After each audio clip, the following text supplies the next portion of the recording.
Hello everybody, welcome back. So you can recall in the last video we learned how to write a for loop, and the basic syntax was for I in range 6, colon, indented block, print I, and then out pops the numbers 1, 2, 3, 4, 5. The main takeaways that you should remember syntactically are that there is a colon, and that you have to indent everything inside the for loop. It's going to be the same with a while loop, except basically you use the word while. So a good canonical example of a while loop is to print all of the powers of 3 which are less than 1,000. And the reason why this is good for a while loop is it's not really clear in advance when you need to stop. So you just keep going until you get to a number which is too big. This is a good classic example of a task which is well suited for a while loop. So let's code it up. We start off with x equal to 1, and we keep going while x is less than 1,000. And then we print x, and then we multiply x by 3. And we can see we get all of the powers of x, which are less than 1,000. 729 times 3, that would be too big. That would be, I think, 2187. Too big. Now here's a similar example. What if we just wanted to print the last power, which is less than 1,000? Alrighty. Let's also try to do a similar approach. So let's start off with x equal to 1, while x is less than 1,000, x times equal 3. And then now, once we're done with the for loop, let's print x. This isn't going to work, by the way. We're going to get 2187. So now pause, and if you're rusting on while loops, ask yourself, why did this get us the wrong answer? And the reason is because we ran it one too many times. Indeed, if we had just printed x every single time,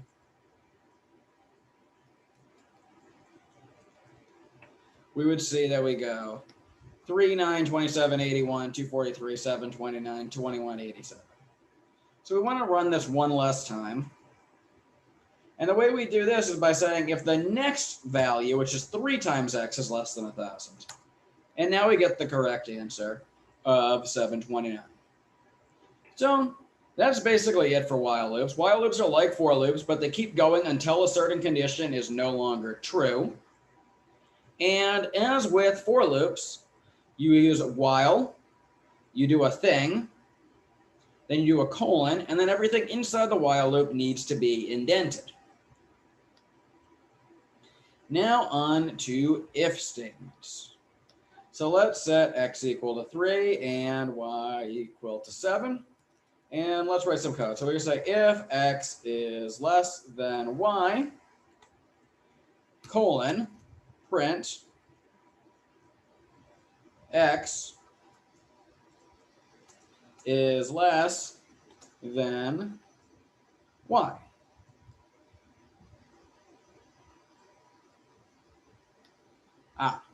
In order to do that, though, we do need to convert x and y into strings. So hooray, we printed that 3 is less than 7. But what would we want to do if x was not less than y? Suppose x was 8. Right now, this code does nothing. So we could add in an else, print, and I'm just going to, this is going to be almost the same, but with things reversed. So I'm going to copy and paste. I am personally of the opinion that copying and pasting is a great way to avoid typos, or more typos than I will already make. And now we can print that 7 is less than 8. But there's still actually one thing which we are missing, which is what if they're both the same? So here we need an else if. And else if in Python is spelled elif, elif colon, and then an indented block. Well, we have to say elif x equal to y. And when you're checking for equality, you always use the double equals. And now we print string of X is equal to string of Y. And so now we print that 7 if equal to 7. So with this syntax of if, elif, elif stands for else if, and else, we can check for all of the possible cases. Now, let's use this approach to check for if some numbers are perfect squares. So let's make a list of squares using a list comprehension like we did last time.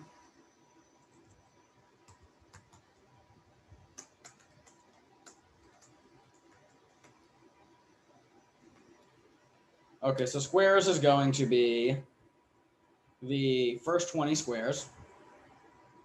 Nice big list of squares. And let's let X equal to 64 and say if X is in squares, print string of X plus is a square. Let's have a nice space here so we don't have an overlap. And sorry, we don't want X is in, we want X in square. If X in squares, print X is a square.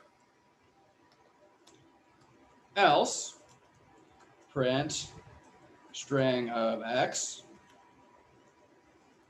is not a square. All right, so let's try this on 63. But suppose we just didn't want squares. Suppose we wanted even squares. Let's check if X is even and a square. So we could say if X in squares and, the word for and in Python, this is extremely complicated.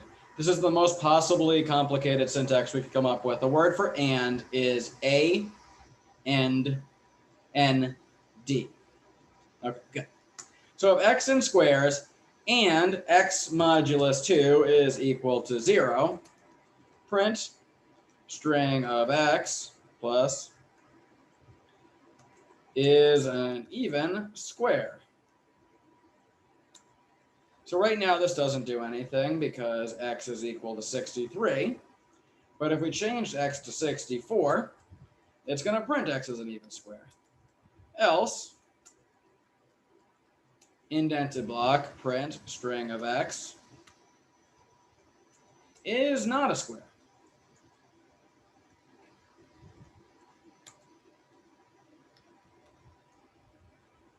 Is not an even square, we should say. 63 is not an even square.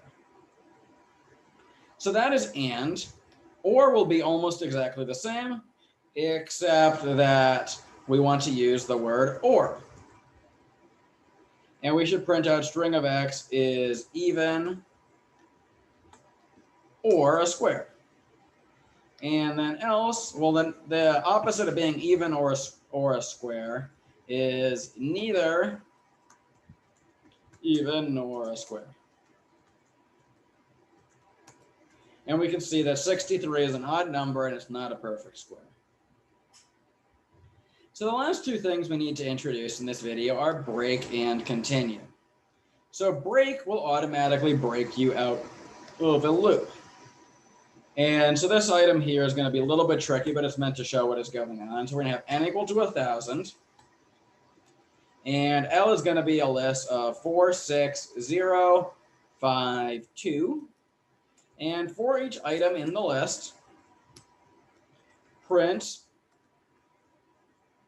the item and the current value of n. And now if the item is equal to 0, break. And then after this, we're going to say n equals n divided by item. And at the end, let's print out what n is. Okay. So what does this do? First item in the list is 4, and through this first iteration, we have that n is equal to 1,000. Item is not equal to 0, so we skip this break command, and we go to n equals n divided by item. 1,000 divided by 4 is 250.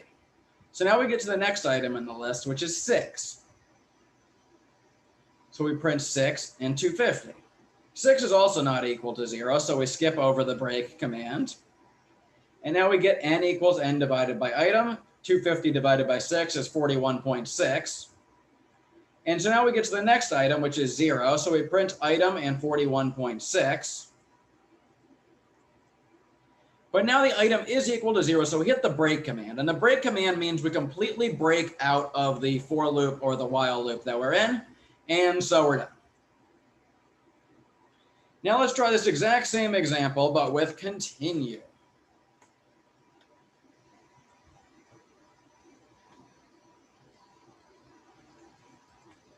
Exactly the same code, but I've changed the word break to continue. All right, so now what happens?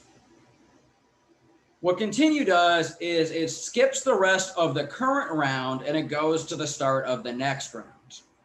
In other words, we do 4,006,250, 041.6, just like before.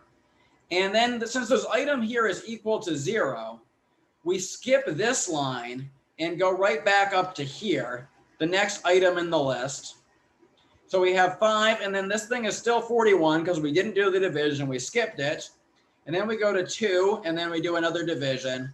And then the last answer is going to be 4.16. So the last thing I should mention is that you really should use break and continue sparingly, because through careful logic, you can usually come up with a better way to do it. For example, let's look at this last one. What we could just say is if item is not equal to 0,